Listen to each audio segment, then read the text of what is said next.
Hi வணக்கம், நான் உங்கள் செல்வி வந்தாச்சு. இன்றைக்கி நம்ம வீட்டு ஸ்பெஷல் என்னென்னு பார்த்துடலாமா? என்னடா இப்போ வந்தவுடனே கனகாமரத்தை காமிக்கல அப்படின்னு பார்க்கலாம். எனக்கு இந்த கலர் ரொம்ப பிடிக்குங்க, அதனால தான் நான் இதை வச்சுருக்கேன். இது குத்து குத்தாக பூக்கும். இப்போ சீசன் இல்லைன்னொன்னே பொடிசாக பூக்குது. இருந்தாலும் பரவாயில்ல, மல்லிகைப்பூ பூத்துருக்கு பாருங்கள், அதுவும் பொடிசாக தான் பூக்கு. இப்போ சீசன் இல்லைன்றதாங்க.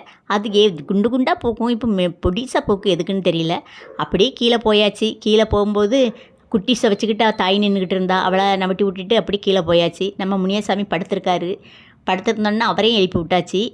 தூத்து தொளிக்கலான்னு கீழே போனேன். தூத்து தொளித்து கோலம் போட்டாச்சு. கோலம் போடுறத பாருங்களேன், நான் இப்போ தான் என் தங்கச்சி சொன்ன பிறகு தான் கோலமே போடுறேன். அவள் போடுக்கா உடம்புக்கு நல்லாது, மனசு திருப்தியாக இருக்குங்கான்னு சொன்னான். ஆனால் உண்மைக்குமே எங்கே கோலம் போடுறது ஒரு யோகாசனம் மாதிரி தான். நம்ம கவனங்கள் ஃபுல்லாக அது உள்ளே தான் இருக்குது. எனக்கு ரொம்ப பிடிச்சிருக்கு. நான் கதவை அங்கே திறந்து விட்டுட்டு இங்கே வர்றதுக்குள்ளே நம்ம ஆடெல்லாம் அப்படி கூடி சுற்றி இப்படி கூடி வந்திருக்கு.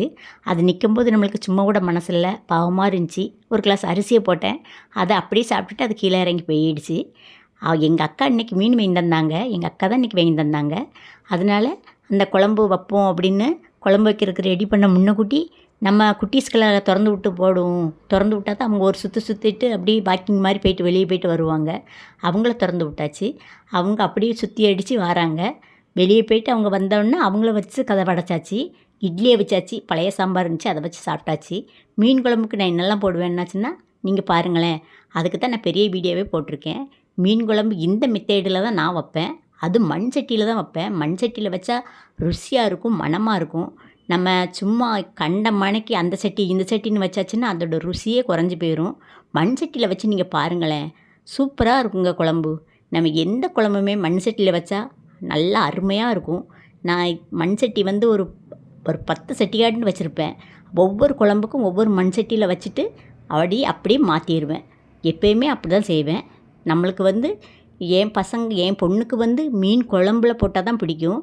என் பசங்களுக்கு மீனை பொரிச்சா தான் பிடிக்கும். அதனால் எப்படினாலும் மீனை கொஞ்சம் காண்டாட்டு பொரிக்கணும். பொரிச்சா தான் என் பசங்களுக்கு பிடிக்கும். என் பொண்ணு பொரிச்ச மீன் எடுக்கவே மாட்டாள். நான் எந்த குழம்புனாலும் வெந்தயம் போட்டு தாளிப்பேன், கறி குழம்பை தவிர. வெந்தயம் போட்டு தாளித்து பாருங்கள் மீன் குழம்புக்கு, அதை அடிச்சுக்க எதையுமே முடியாது. அவ்வளோ ருசியாக இருக்கும், அவ்வளோ மணமாக இருக்கும். நம்ம குழம்பு வைக்கும்போது அடுத்தவங்க என்ன குழம்பு அப்படின்னு என்ன மீன் குழம்பு அப்படின்னு கேட்குற மாதிரி இருக்கும். நான் என்னோடய மெத்தேடில் தான் வச்சுருக்கேன். பாருங்கள், மீன் பொரிச்சு தான் என் பையனுக்கு பிடிக்கும். மீனையும் பொரிச்சாச்சு. அப்படியே சாப்பிட கிளம்பியாச்சு.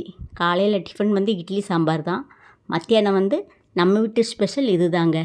வாங்க சாப்பிட்லாம். உங்களுக்கு பிடிச்சிருந்தா